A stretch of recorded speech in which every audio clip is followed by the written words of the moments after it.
Sarah Mitchell thought her biggest concern that Tuesday evening was whether the coffee machine in the hospital break room would survive another night shift. She had no idea that in less than 2 hours, she would be standing face to face with some of America's most elite warriors, who would look her in the eye and call her the one word that would change everything, ma'am. What started as an ordinary day treating patients at Walter Reed Medical Center would become a story that proves heroes don't always wear capes, sometimes they wear scrubs, and sometimes they wear tactical gear. This is the true story of how one nurse's simple act of compassion created ripples that reached the highest levels of military command, and how a group of Navy SEALs decided that some debts can never be repaid, only honored. In a world where we often feel disconnected and wonder if our actions truly matter, Sarah's story reminds us that kindness has a way of finding its way back to us in the most unexpected ways. What you're about to read isn't just about military honor or medical heroism, it's about the invisible threads that connect us all, and how sometimes the most powerful moments in our lives come disguised as ordinary Tuesday evenings. Sarah Mitchell pushed through the heavy glass doors of Walter Reed National Military Medical Center, the familiar weight of her nursing bag pulling slightly at her shoulder. The October evening air carried the first hint of winter, and she pulled her cardigan tighter as she walked toward her car. After 12 years as a trauma nurse, she had developed an internal clock that told her exactly when her shift was ending, and tonight, like every Tuesday for the past 3 months, she was heading home to her small apartment in Bethesda, Maryland. But, as Sarah reached into her purse for her car keys, she noticed something that made her pause. Across the parking lot, near the visitor entrance, a young man in civilian clothes was sitting on a concrete bench, hunched over with his head in his hands. Even in the dim light of the parking lot, she could see the unmistakable rigid posture that marked him as military, despite his plain clothes. Something about his stillness, the way he held himself like he was carrying an invisible weight, made her hesitate before unlocking her car door. Sarah had seen thousands of family members over the years, people waiting for news, processing difficult information, or simply trying to find the strength to walk back through those hospital doors. She had learned to read the language of grief and worry, and this young man was speaking it fluently. Her nursing instincts, honed by over a decade of caring for others, wouldn't let her simply drive away. Instead of starting her engine, Sarah found herself walking across the parking lot. As she got closer, she could see that the young man was probably in his mid-20s, with short brown hair and the kind of build that suggested military training. His hands were shaking slightly, and she noticed a crumpled tissue on the ground beside his feet. "Excuse me," Sarah said softly, stopping a respectful distance away. "Are you all right?" The young man looked up, and Sarah could see tears in his eyes that he was trying hard to control. "I'm sorry, ma'am. I didn't mean to. I should probably move." "You don't need to go anywhere," Sarah said, and something in her tone made him look at her more carefully. "I'm Sarah. I'm one of the nurses here. Is someone you care about inside?" The young man nodded, struggling to find his voice. "My brother," he finally managed. "Lieutenant Marcus Chen. There was an incident overseas. They flew him here this morning." Sarah felt her heart tighten. She knew that Walter Reed served as one of the primary medical centers for wounded service members, and she had seen too many families receive news that changed their lives forever. "What's your name?" she asked gently. "David. David Chen." "David, have you eaten anything today?" The question seemed to surprise him. He looked confused, as if he had to think about it. No. I don't think so. I've been here since they called me this morning." Sarah glanced back toward the hospital entrance, then made a decision that would change both of their lives in ways she couldn't possibly imagine. "The cafeteria is closed, but I know where they keep some sandwiches and coffee. Would you like me to get you something?" David shook his head. "You don't have to do that. You don't even know me." "I know you're someone's brother," Sarah said simply. "And I know you've been sitting out here for hours worrying about someone you love. That's enough for me." What Sarah didn't know, as she walked back into the hospital to find food for a stranger, was that David Chen was not just any worried brother. He was Petty Officer David Chen, a Navy SEAL who had been pulled out of a classified mission to rush to his brother's bedside. She also didn't know that Lieutenant Marcus Chen was a decorated Army Ranger who had been critically injured while leading his unit in a dangerous operation in Syria. But, even if she had known all of this, Sarah would have made the same choice. It was who she was.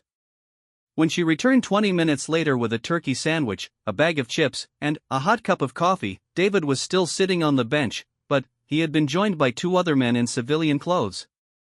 Both were also young, also had that unmistakable military bearing, and both looked like they had been through an emotional wringer. "David?" Sarah called out as she approached. "Sarah, thank you so much," David said, standing up. "These are my teammates, Jake and Tom. They drove down from Virginia Beach when they heard." Sarah nodded at the other two men, noting the way they carried themselves, the way they watched their surroundings, and the deep concern in their eyes. She handed David the food and coffee, then looked at his friends. "Can I get you two anything as well?" Jake, a tall man with blonde hair and serious blue eyes, shook his head. "That's very kind of you, but we're fine." "How long have you been here?" Sarah asked. "We got here about an hour ago," Tom replied. He was shorter than the other two, with dark hair and the kind of intense focus that suggested he was used to high-pressure situations. "We're waiting for an update from the doctors." Sarah studied the three men, noting the way they supported each other without words, the subtle signs of a team that had been through difficult situations together. "What unit are you with?" she asked, though she suspected she already knew the answer. The three men exchanged glances, and David answered carefully. "We're Navy, ma'am. Special Operations." "SEALs," Sarah said quietly, and it wasn't a question. David nodded. "Yes, ma'am." Sarah had worked with enough military families to understand the unique pressures and bonds that existed within the special operations community. These men weren't just co-workers or even friends, they were brothers in the truest sense, people who trusted each other with their lives on a regular basis. "I want you to know that your brother is in excellent hands," Sarah said. "I don't know the details of his case, but I know the medical team here, and they're the best in the world at what they do." "Thank you," David said, his voice thick with emotion. "That means a lot." Sarah was about to suggest that they come inside where it was warmer when her phone buzzed with a text message. She glanced at it and saw that it was from her supervisor, asking if she could come back in for a few hours to help with a trauma case that had just arrived. "I'm sorry," she said, looking up at the three men. "I have to go back in. There's an emergency case." "Of course," David said. "Thank you again for the food. Really, I can't tell you how much it means." Sarah started to walk away, then turned back. "David, I want you to have my number." She pulled out a piece of paper and quickly wrote down her contact information. "If you need anything, or if you just need someone to talk to who understands this place, please don't hesitate to call me." David took the paper, staring at it like it was something precious. "Why are you being so kind to us?" Sarah considered the question for a moment. "Because kindness is free," she said finally. "And because I believe that we're all connected in ways we don't always understand. Sometimes we're the ones who need help, and sometimes we're the ones who can give it. Today, I can give it."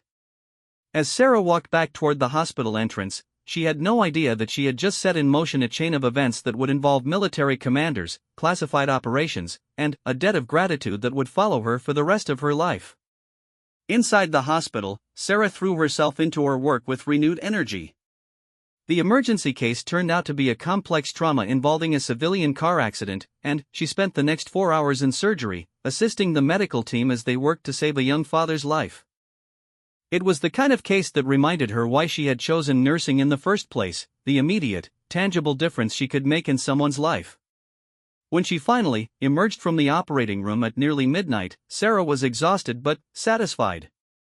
The surgery had been successful, and the patient was stable. As she was gathering her things to finally head home, she remembered David and his teammates. On impulse, she decided to check if they were still in the waiting area. She found David alone in the family waiting room, slumped in one of the uncomfortable plastic chairs. He was still awake, staring at his hands, and Sarah could see that he had eaten the sandwich she had brought him earlier. how is he?" Sarah asked softly as she approached. David looked up, surprised to see her. "Sarah? I thought you had gone home." "Emergency surgery," she explained. "How's your brother?" David's face showed a mixture of relief and continued worry. "He's stable. They said he's going to make it, but it's going to be a long recovery. Multiple surgeries, months of rehabilitation. But he's going to make it," Sarah emphasized. "Yes," David said, and, for the first time since she had met him, she saw him smile. "He's going to make it.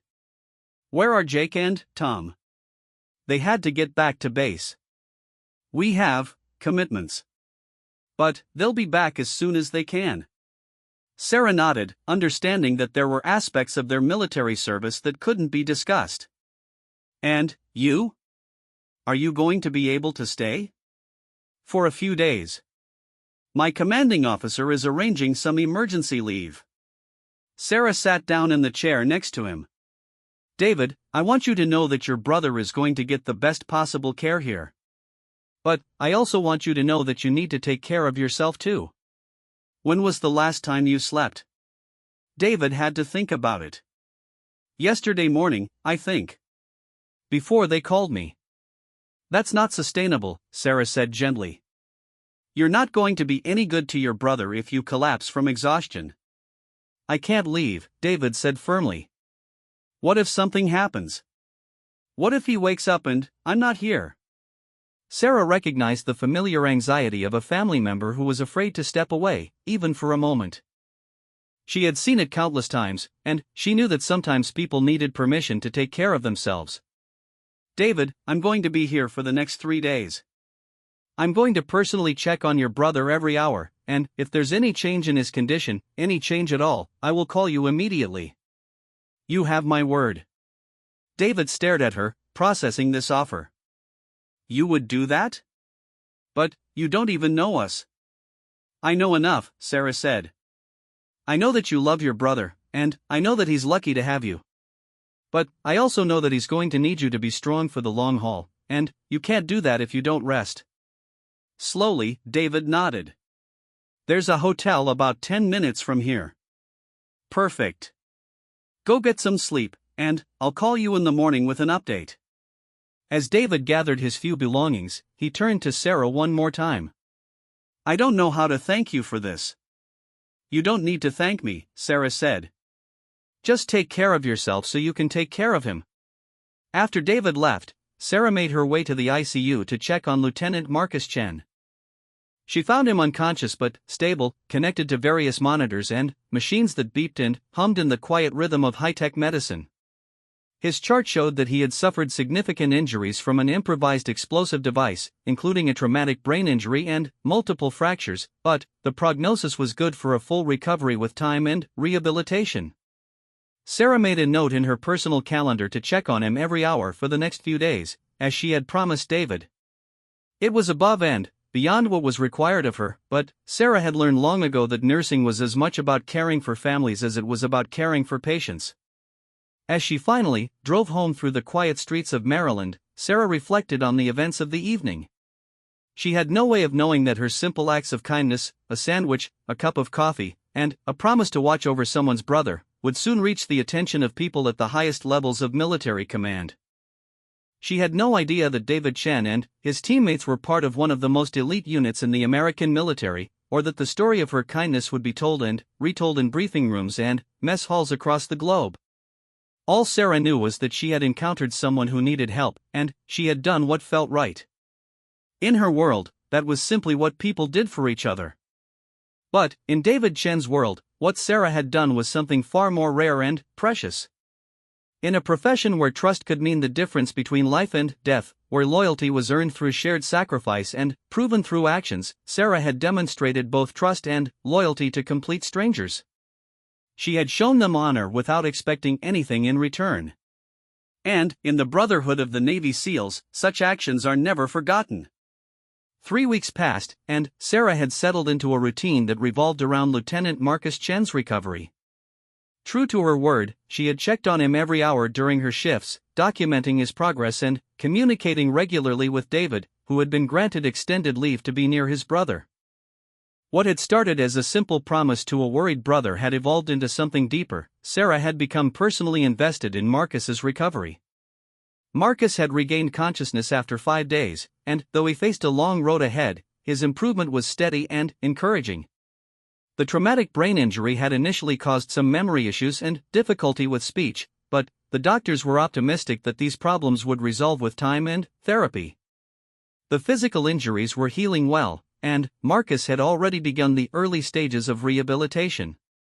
During this time, Sarah had gotten to know David better, and, through him, she had learned more about the close-knit community of Navy SEALs.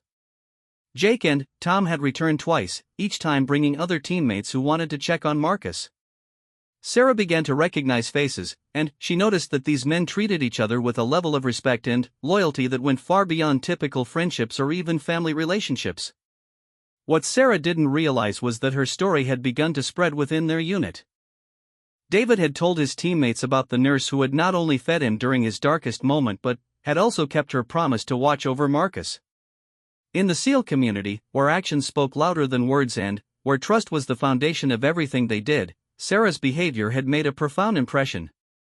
On a Thursday morning in late October, Sarah was reviewing Marcus's charts when David appeared at the nurse's station. She had grown accustomed to his presence in the ICU, but today something was different about his demeanor. He seemed more formal, more purposeful. "Sarah, do you have a minute?" David asked. "Of course," she replied, setting down the chart. "Is everything all right with Marcus?" "He's doing great, actually. The physical therapist thinks he might be ready to start walking with assistance next week." Sarah smiled. "That's wonderful news. So what's on your mind?" David glanced around the busy ICU, then leaned in closer. "I need to ask you something, and I need you to trust me when I say I can't explain everything right now." Sarah felt a flutter of concern. In her years as a nurse, she had learned to read people fairly well, and David's serious tone suggested something significant was happening. "Okay," she said carefully. "Are you working this weekend?" "I'm off Saturday, but I'm scheduled for Sunday." David nodded. "Would you be willing to switch shifts with someone so you could have Sunday off as well?" "I suppose I could try." "Why?" "There are some people who would like to meet you," David said. "People who want to thank you for what you've done for Marcus and for me." Sarah was puzzled. "David, I haven't done anything that deserves special recognition. I was just doing my job."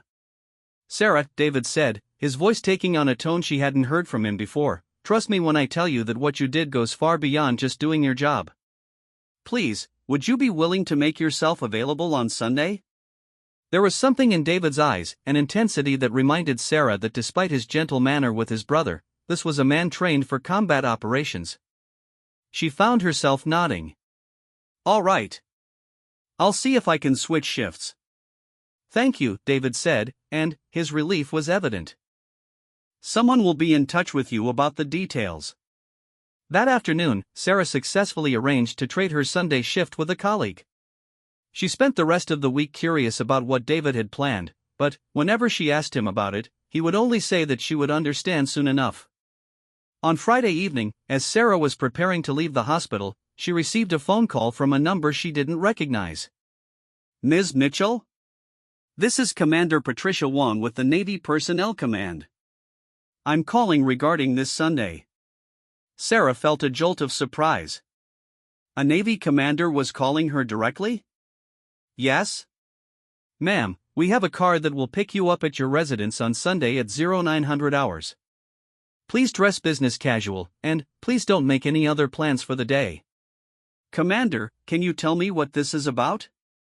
"Ma'am, I'm not at liberty to discuss the details over the phone, but I can tell you that your presence is requested at Naval Special Warfare Command for a special recognition ceremony." Sarah felt her heart start to race.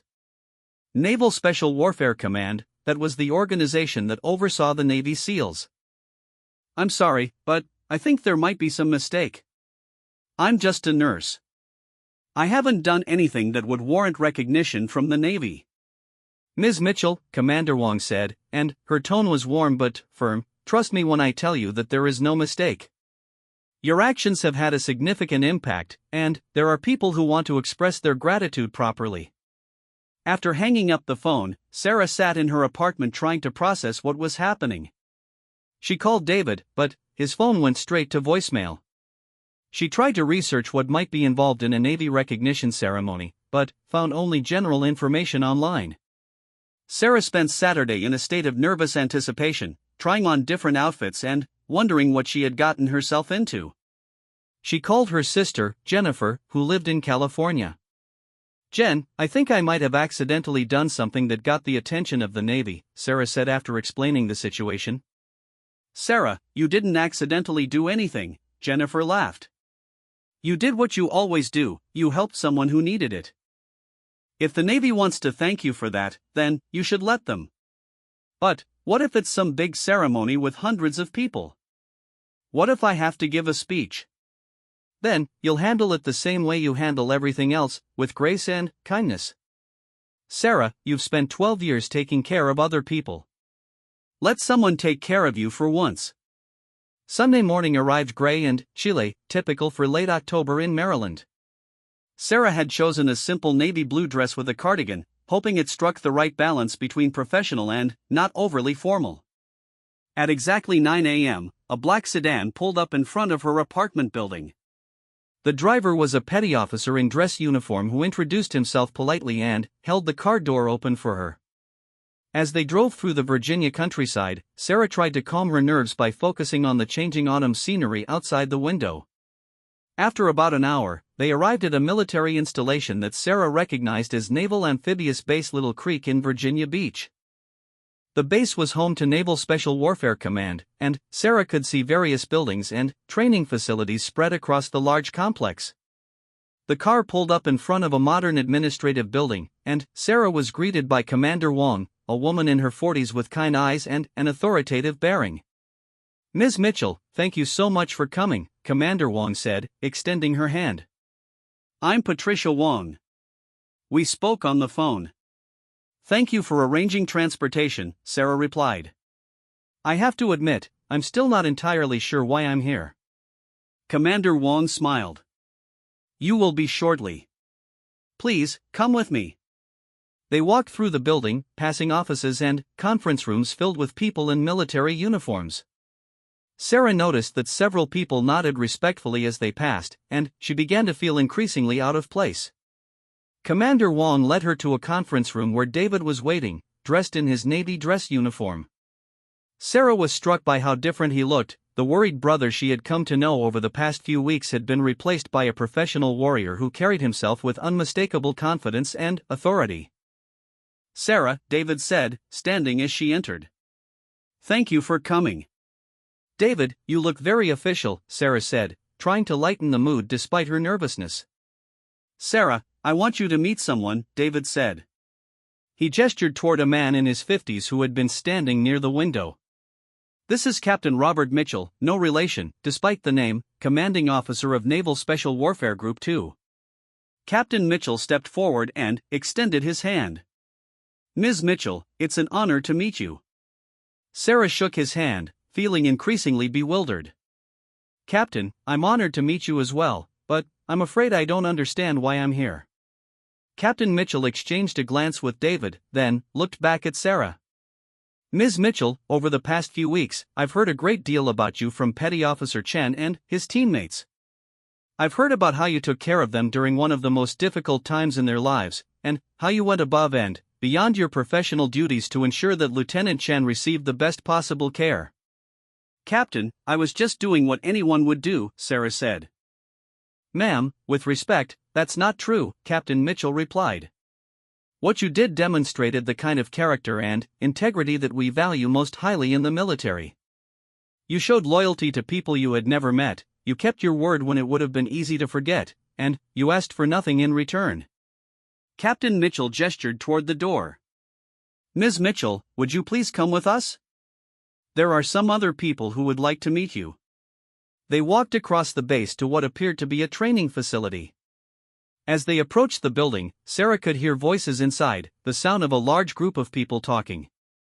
David opened the door and gestured for her to enter first. Sarah stepped into a large room and immediately felt overwhelmed. There were approximately 50 men in military uniforms standing in formation, and, as she entered, they all came to attention simultaneously.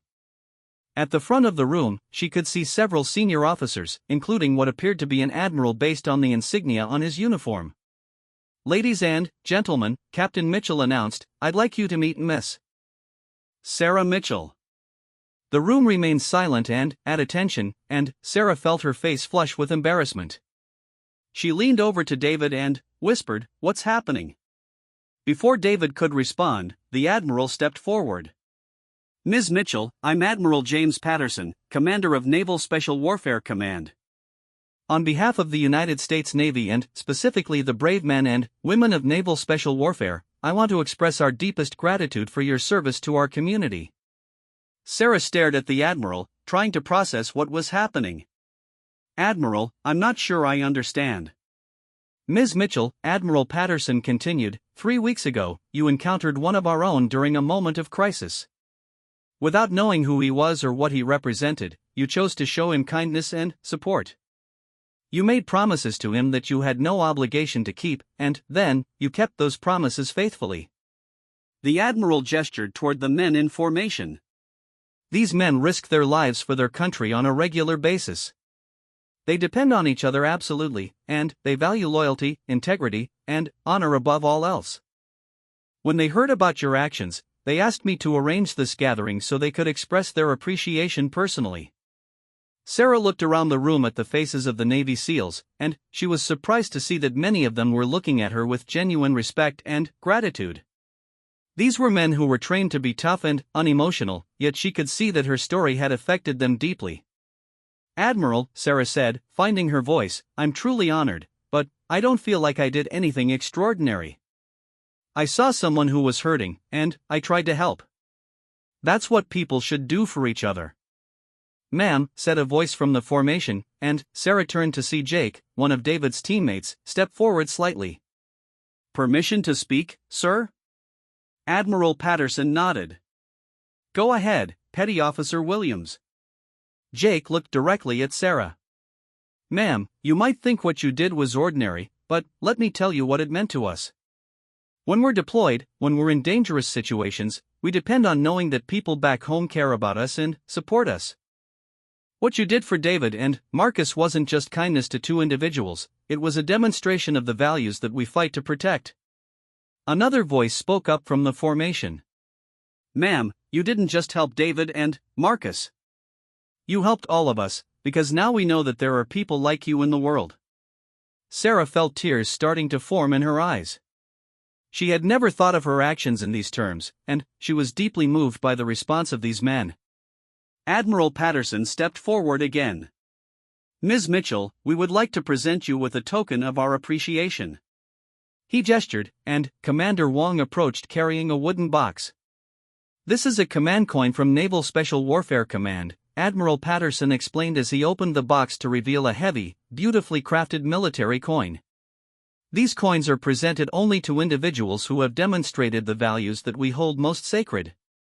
We would be honored if you would accept this as a symbol of our gratitude and respect."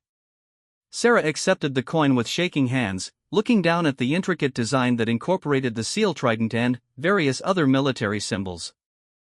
"Thank you," she whispered. "This is incredible." "Ma'am," Admiral Patterson said, "there's one more thing." He gestured toward David, who stepped forward carrying another small box. "Sarah," David said, "my teammates and I wanted to give you something as well." He opened the box to reveal a simple but elegant gold necklace with a small pendant in the shape of an anchor. "The anchor represents stability and strength," David explained. "It reminds us that no matter how far we travel or how difficult our missions become, there are people like you who keep us grounded and give us something to come home to." As David fastened the necklace around Sarah's neck, she found herself crying openly. The emotion in the room was overwhelming, and she was struck by the profound impact that her simple acts of kindness had had on these brave men. "Thank you," she managed to say to the room. "All of you. I never imagined that something so small could mean so much. Ma'am, Admiral Patterson said, it's not small at all. It's everything. The recognition ceremony at Naval Special Warfare Command had been overwhelming for Sarah, but she assumed it marked the end of her unexpected connection to the SEAL community. She returned to her normal routine at Walter Reed, continuing to care for Marcus Chen, who was making remarkable progress in his recovery.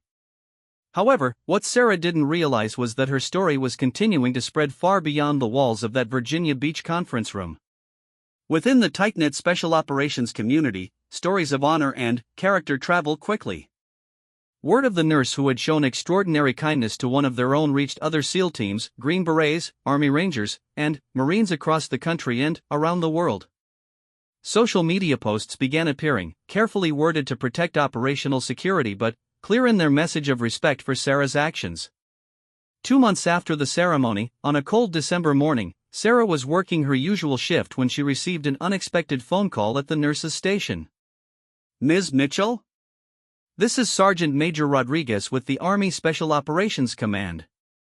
I hope I'm not disturbing you at work. Sarah felt a familiar flutter of surprise. No, not at all. How can I help you? Ma'am, I'm calling because we have a situation here at Fort Bragg, and we were hoping you might be able to provide some guidance. Sarah was confused. I'm not sure what kind of guidance I could provide to the Army.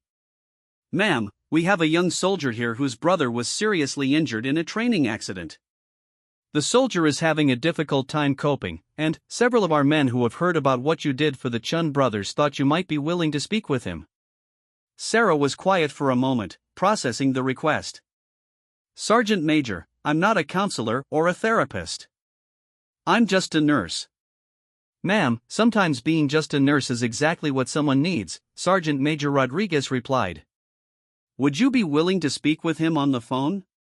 Sarah found herself agreeing, and 20 minutes later she was talking to Private First Class Michael Torres, a 19-year-old Army Ranger whose older brother had suffered a spinal cord injury during a parachute training exercise.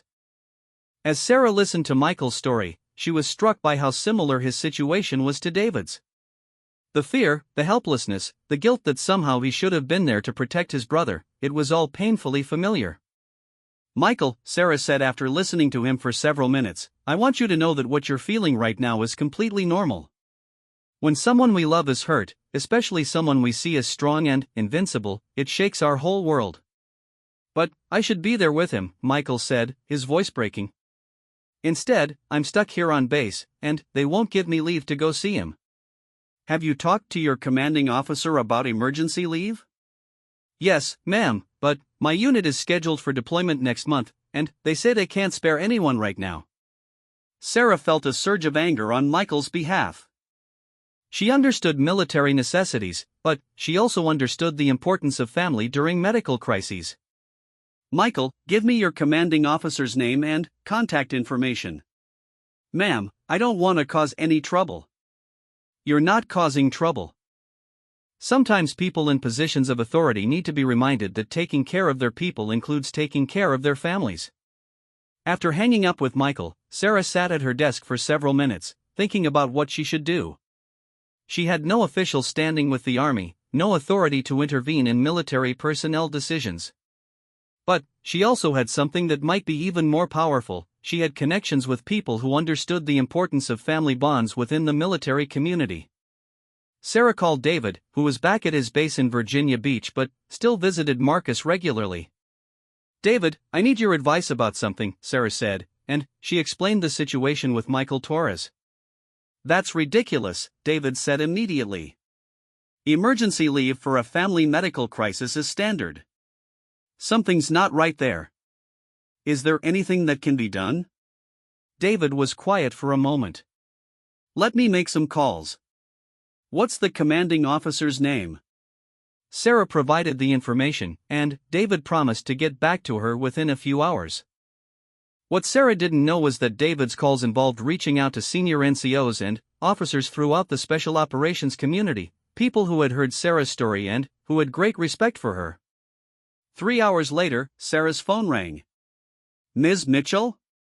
This is Colonel James Murphy, commanding officer of the 75th Ranger Regiment.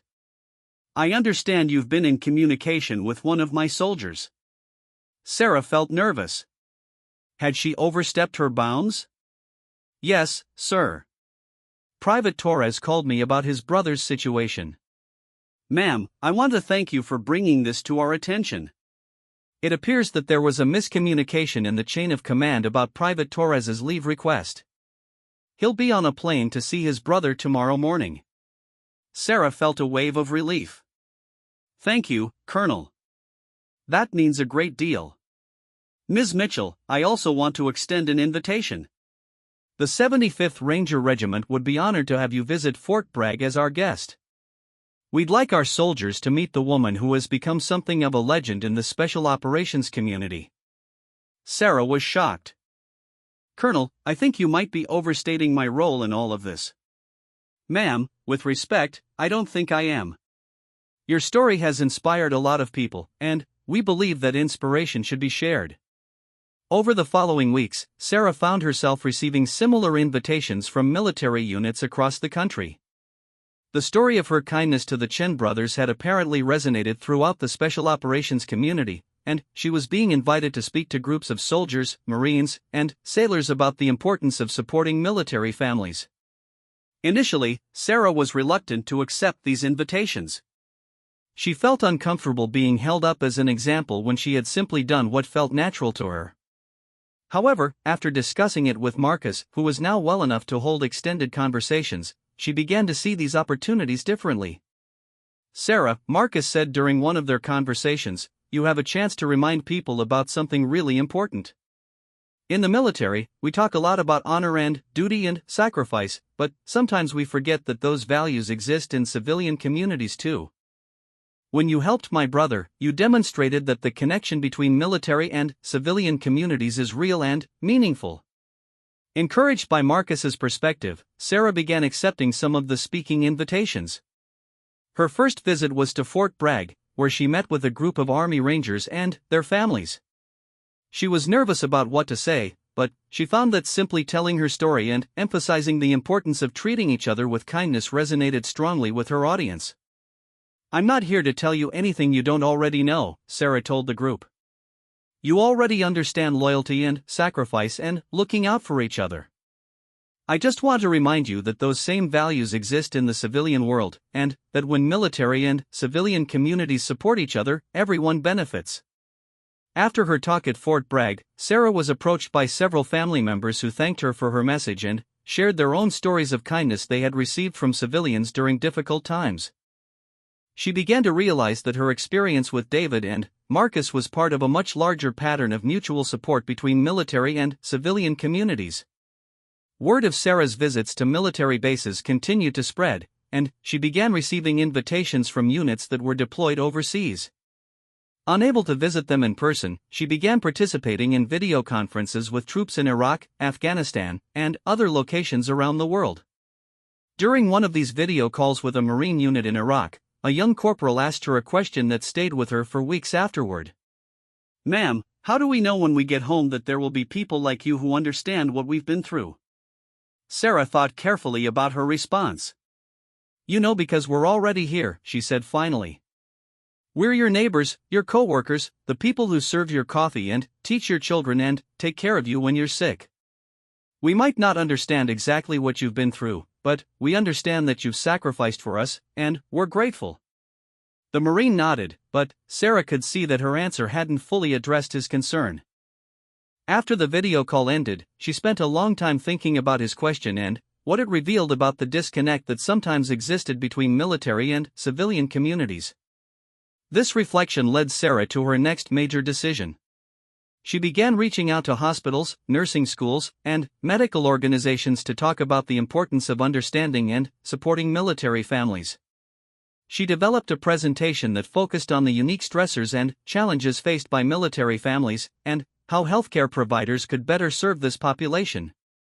Her first presentation was to the nursing staff at Walter Reed, where she talked about her experience with the Chun family and what it had taught her about the special operations community. The response was enthusiastic, and several of her colleagues mentioned that they had never really thought about the broader implications of their work with military patients. "We see the injuries and the medical conditions," said Dr. Patricia Williams, one of the attending physicians in the ICU. "But we don't always think about the community and support structure that these patients and families are part of. Your presentation helped me understand that we're not just treating individual patients, we're treating members of a very tight-knit community that has its own culture and values." Encouraged by this response, Sarah began accepting speaking engagements at medical conferences and nursing schools across the country. Her message was simple but powerful: healthcare providers who understand military culture and values are better equipped to serve military families, and this understanding creates stronger connections between military and civilian communities. During one of her presentations at a nursing school in California, Sarah was approached by a student who told her that her presentation had inspired her to specialize in military family support. "I never thought about nursing as a way to support the military community," the student said. "But, after hearing your story, I realized that healthcare is one of the most important connections between military and civilian life." As Sarah's speaking schedule became busier, she began to understand that her story with the Chun brothers had become something much larger than a personal experience. It had become a symbol of the positive relationships that were possible between military and civilian communities, and a reminder that small acts of kindness could have far-reaching impacts. However, Sarah's growing visibility in the military community was about to lead to an opportunity that would surprise even her. On a February evening, as Sarah was preparing for another speaking engagement, she received a phone call that would change the trajectory of her involvement with the military community. "Ms. Mitchell? This is General Patricia Adams with the Joint Chiefs of Staff. I hope I'm not calling at a bad time." Sarah nearly dropped her phone. A general from the Joint Chiefs of Staff was calling her directly? "No, General, not at all. How can I help you?" "Ms. Mitchell, I've been following your work with military families over the past several months, and I have a proposal for you. The Department of Defense is launching a new initiative focused on strengthening military-civilian partnerships, and we would like you to consider serving as a civilian advisor to this program." Sarah was speechless. The Department of Defense wanted her to serve as an advisor? "General, I'm incredibly honored, but I'm not sure I'm qualified for something like that. I'm just a nurse."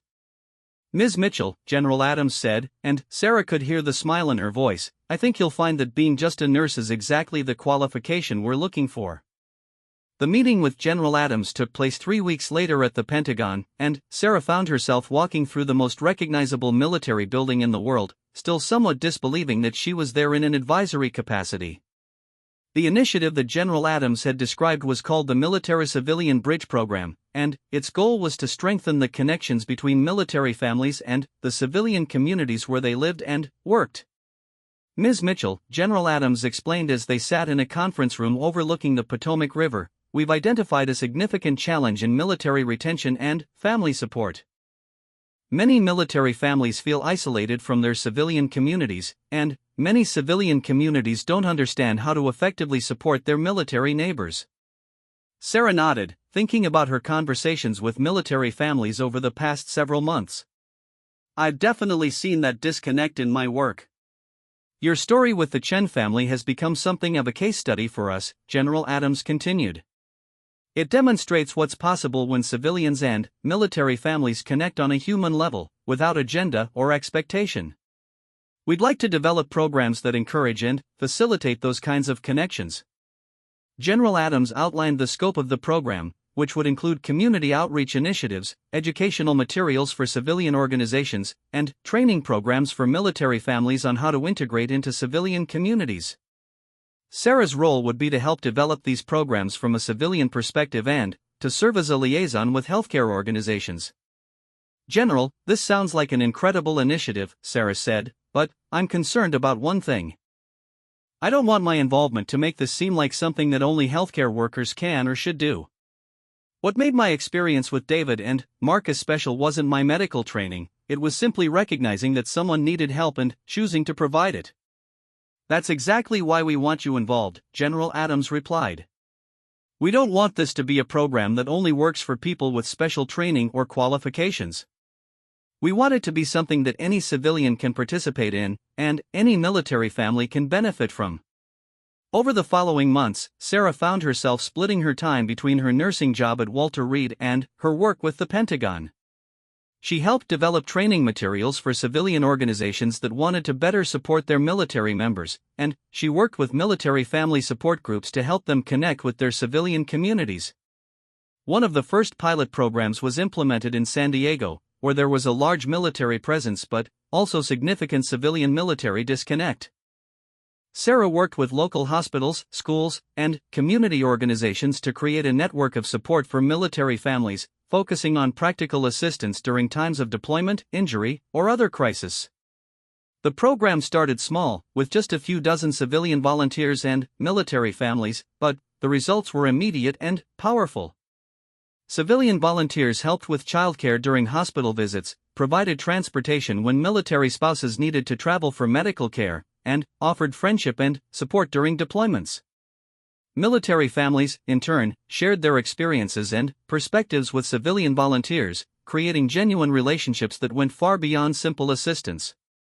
Sarah was particularly proud of a component of the program that paired civilian healthcare workers with military families to provide ongoing support and advocacy within the medical system. Drawing on her own experience with Marcus's care, she had developed protocols for healthcare providers to better understand and serve military families. The goal isn't to create a separate system for military families, Sarah explained to a group of hospital administrators. The goal is to make our existing systems more responsive and sensitive to the unique needs and challenges that military families face. 6 months after the pilot program launched in San Diego, the results exceeded everyone's expectations. Surveys showed that participating military families reported feeling more connected to their civilian communities, and participating civilians reported greater understanding and appreciation for military service. Perhaps most importantly, the program had created lasting friendships and support networks that continued even after formal program participation ended. Based on the success in San Diego, the Pentagon approved expansion of the military-civilian bridge program to 12 additional communities across the country. Sarah found herself traveling frequently, helping to establish programs in cities from Norfolk, Virginia, to Colorado Springs, Colorado, to San Antonio, Texas. During one of her trips to establish a program in North Carolina, Sarah received an unexpected reminder of how her journey had begun. She was staying at a hotel near Fort Bragg when she got a call from David Chen. "Sarah, I have some incredible news," David said, his excitement evident even over the phone. "Marcus just passed his final medical evaluation. He's been cleared for active duty." Sarah felt a surge of joy and pride. "David, that's wonderful. How is he feeling about it?" "He's thrilled. He wants to get back to his unit, but he also wants to do something to thank you for everything you've done." "We both do." "You don't need to thank me," Sarah protested. "Seeing Marcus recover has been thanks enough." "Sarah," David said, his tone becoming more serious, "you need to understand something. What started with you helping us that night in the parking lot has grown into something that's affecting military families all over the country. Marcus and I want to be part of that."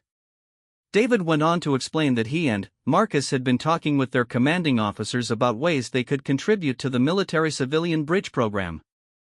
Marcus, with his experience as both a patient and a military officer, wanted to help develop training materials for military families. David wanted to serve as a liaison between special operations units and civilian communities. "We want to help other people experience what we experienced with you," David said. "We want to help create more connections like the one you made with us." A few weeks later, Sarah found herself back at Walter Reed, but this time for a very different reason.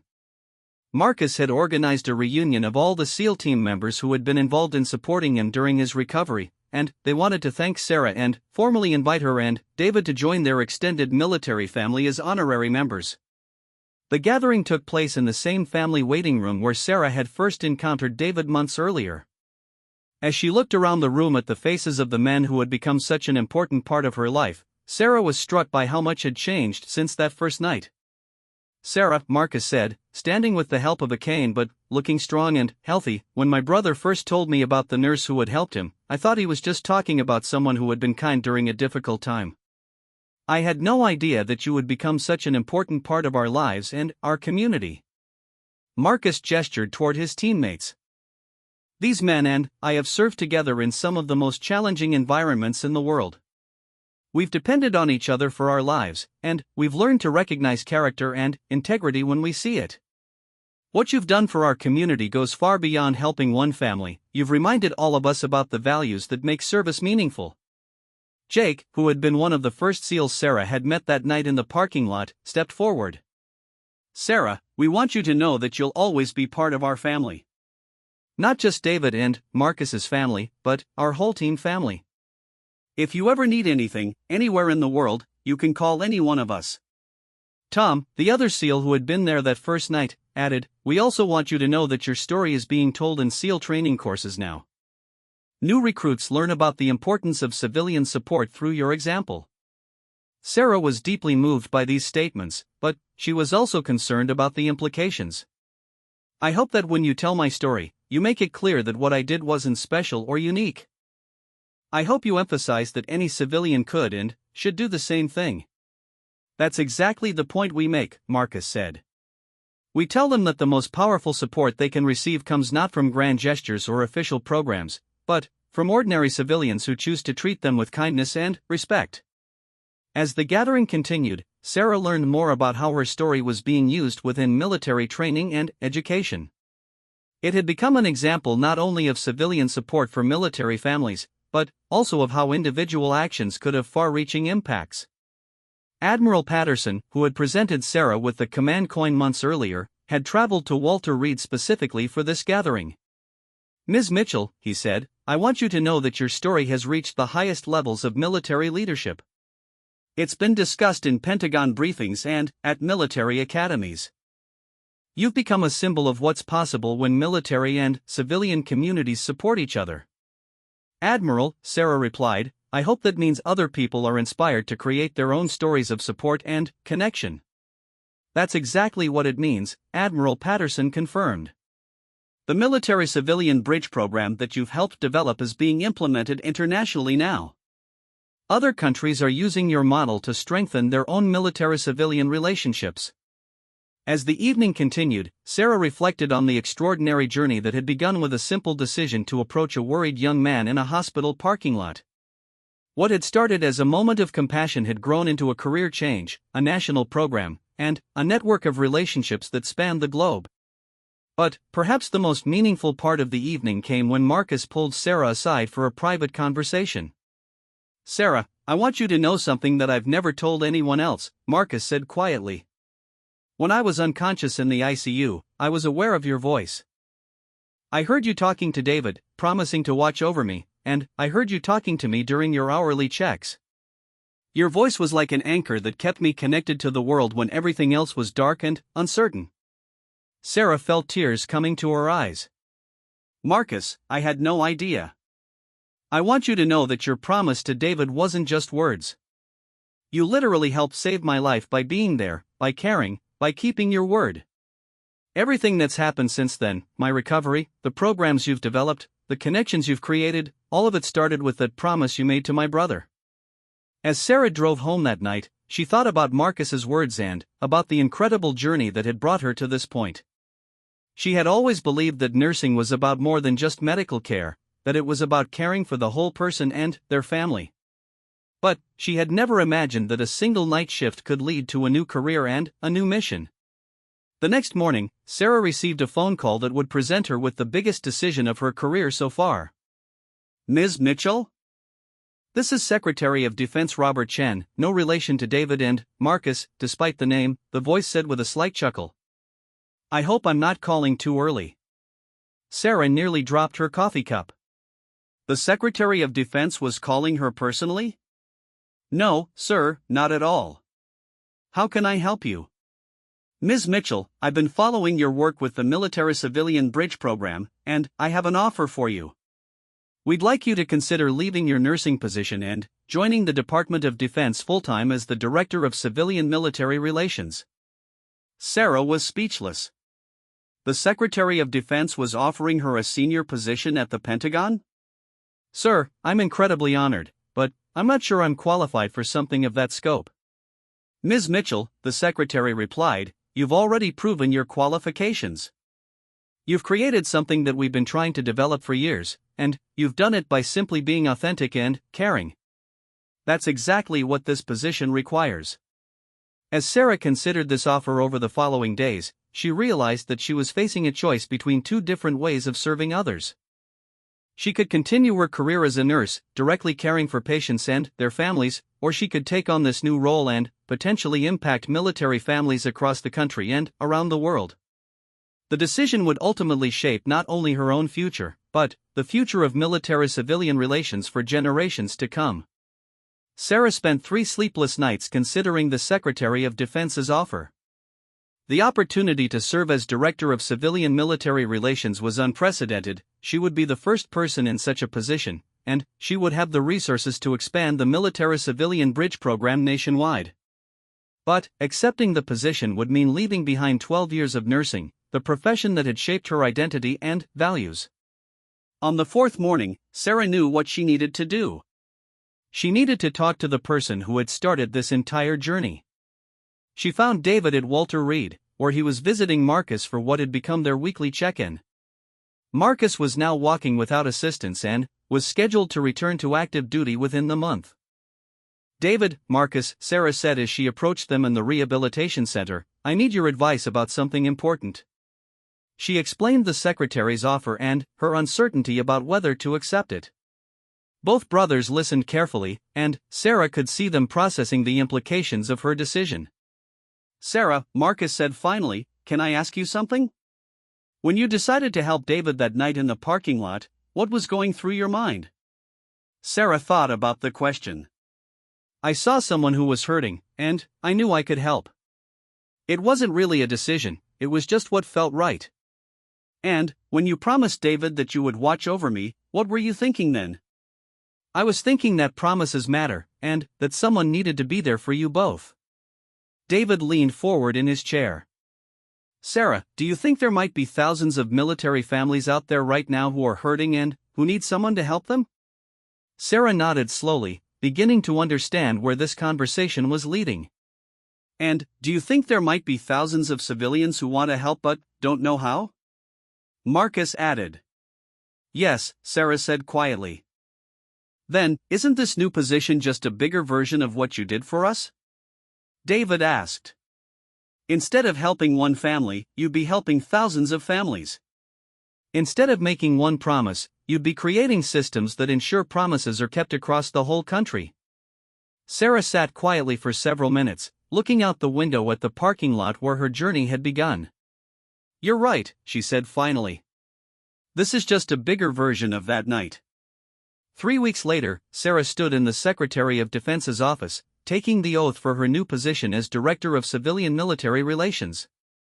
The ceremony was small, with only a few dozen people present, but Sarah was deeply moved by who had chosen to attend.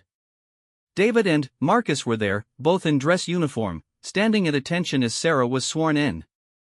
Admiral Patterson had flown in from Virginia Beach, as had several of the SEAL team members who had been part of Sarah's original recognition ceremony. General Adams was present, along with military and civilian leaders from across the country who had been involved in the military-civilian bridge program. But, perhaps the most meaningful attendee was Dr. Patricia Williams, Sarah's former colleague from the Walter Reed ICU, who had flown in from Maryland specifically for the ceremony. Sarah, Dr. Williams said afterward, I want you to know that your example has changed how all of us at Walter Reed think about our work. You've reminded us that caring for patients means caring for their entire community. As Sarah began her new role, she discovered that the position came with resources and authority that she had never imagined. She had a staff of 40 people, a budget of several $1 million, and direct access to military and civilian leadership across the country. More importantly, she had the mandate to expand the military-civilian bridge program to every military community in the United States. Over the following year, Sarah traveled constantly, establishing programs in dozens of cities and towns. Each program was tailored to the specific needs and characteristics of its community, but all were built on the same foundation that had emerged from Sarah's experience with David and Marcus: authentic relationships between military families and civilian volunteers, based on mutual respect and genuine caring. The program's success exceeded all expectations. Within 18 months, over 50,000 civilian volunteers had been trained and matched with military families. Hospital systems across the country had implemented protocols for better serving military families. Schools had developed programs to support military children. Community organizations had created networks of practical support for families dealing with deployment, injury, or other military-related challenges. Perhaps most importantly, the program had created lasting friendships and connections that went far beyond formal volunteer relationships. Sarah regularly received letters and emails from military families and civilian volunteers who described how their program participation had enriched their lives and strengthened their communities. But the true measure of the program's success came during Sarah's second year in the position, when she received a phone call that brought the story full circle. "Ms. Mitchell? This is Captain David Chen, calling from overseas." Sarah smiled at hearing David's voice and his new rank. "Captain Chen, congratulations on your promotion. How are you?" "I'm doing well, thank you. But I'm not calling about me. I'm calling about one of my teammates here. His name is Sergeant Rodriguez, and his wife is about to have emergency surgery at a hospital near their home in Texas. Sergeant Rodriguez is unable to get leave to be with her, and his wife doesn't have any family in the area." Sarah felt a familiar tightening in her chest. "What can I do to help?" "I was wondering if there might be any civilians in the military civilian bridge program near Fort Hood who could provide support for Mrs. Rodriguez during her surgery." Sarah smiled, realizing that David was asking her to do exactly what she had done for him 2 years earlier, but now through the formal program they had helped create. "David, give me Mrs. Rodriguez's contact information and the name of the hospital. I'll make sure someone is there with her." Within 2 hours, Sarah had connected Mrs. Rodriguez with Maria Santos, a civilian volunteer who lived near Fort Hood and who had joined the military civilian bridge program specifically because she wanted to support military spouses during medical emergencies. Maria met Mrs. Rodriguez at the hospital, stayed with her throughout the surgery, and provided practical and emotional support during her recovery. But the story didn't end there. Mrs. Rodriguez and Maria Santos became close friends, and Mrs. Rodriguez eventually became a volunteer coordinator for the military civilian bridge program in the Fort Hood area. She helped establish connections between dozens of other military families and civilian volunteers. 6 months later, Sarah received another call, this time from Sergeant Rodriguez himself, who was calling from his deployment. "Ma'am, I wanted to thank you for what you did for my wife. But I also wanted you to know that she's now helping other families the way Maria Santos helped her. Your program has created something really special here." As Sarah hung up the phone, she realized that she was witnessing exactly what she had hoped would happen when she accepted the director position. The program had become self-sustaining and self-expanding, creating networks of support that grew organically as people who had been helped chose to help others in turn. 3 years after taking the oath as Director of Civilian Military Relations, Sarah was invited to speak at the Naval War College about the evolution of military-civilian partnerships. As she prepared her remarks, she found herself reflecting on the extraordinary journey that had brought her to this point. Her presentation focused on the lessons she had learned about building authentic relationships between military and civilian communities. She emphasized that successful programs couldn't be imposed from above, but had to emerge from genuine human connections and mutual respect. The military civilian bridge program works because it's based on a simple truth, Sarah told the audience of military leaders and civilian officials. People want to help each other, and they want to be helped in return. Our job isn't to create that desire, it's to remove the barriers that prevent it from happening naturally. During the question and answer session following her presentation, a young naval officer asked her about the origins of her interest in military-civilian relations. "Admiral, it started with a promise," Sarah replied. "I made a promise to a worried brother that I would watch over his injured sibling, and I kept that promise. Everything that's happened since then, has grown out of the relationships and trust that were built through keeping that simple promise. After the presentation, Sarah was approached by Admiral Patterson, who had been in the audience. "Sarah, I want you to know that your story is now part of the curriculum at every military academy in the country," he said. "Officer candidates learn about leadership and service through your example. Admiral, I hope they also learn that the most powerful leadership often comes from civilians who choose to serve their communities." "That's exactly what they learn," Admiral Patterson confirmed. "Your story reminds them that military service is meaningless without the support and understanding of the civilian communities they serve." As Sarah flew home from the Naval War College, she found herself thinking about Marcus, who was now serving as a training officer for Army Rangers, and David, who was leading a SEAL team somewhere overseas. She thought about the thousands of military families and civilian volunteers who had been connected through the military-civilian bridge program, and about the countless relationships that had been formed and strengthened through these connections. But, most of all, she thought about that October evening 4 years earlier, when she had noticed a young man sitting alone on a hospital bench, holding his head in his hands. At that moment, she had made a simple choice to approach a stranger and offer help. She had no way of knowing that this choice would lead to a new career, a national program, and relationships that had enriched her life beyond measure. The next morning, Sarah received a text message from David. "Sarah, Marcus and I are both stateside for a few weeks. Would you like to have dinner and catch up? We have some news to share." When Sarah met David and Marcus at a restaurant near Walter Reed that evening, she was surprised to see that they had invited several other people to join them. Jake and Tom were there, along with Dr. Williams from the hospital and Maria Santos, who had flown in from Texas specifically for this dinner. "Sarah," Marcus said as they gathered around the table, "we wanted you to know that David and I have been talking with our commanding officers about our next career moves.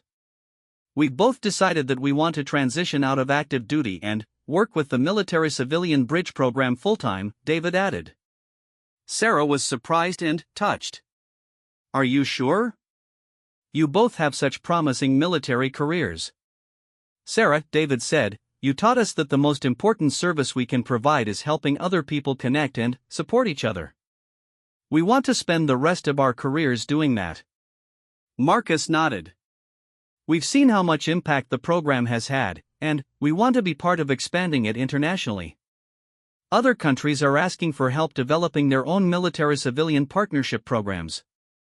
As the evening continued, Sarah learned that several other people at the table had made similar decisions to dedicate their careers to strengthening military-civilian relationships. Dr. Williams had accepted a position with the Department of Veterans Affairs, focusing on military family healthcare. Maria Santos had started a non-profit organization to train civilian volunteers in military community support.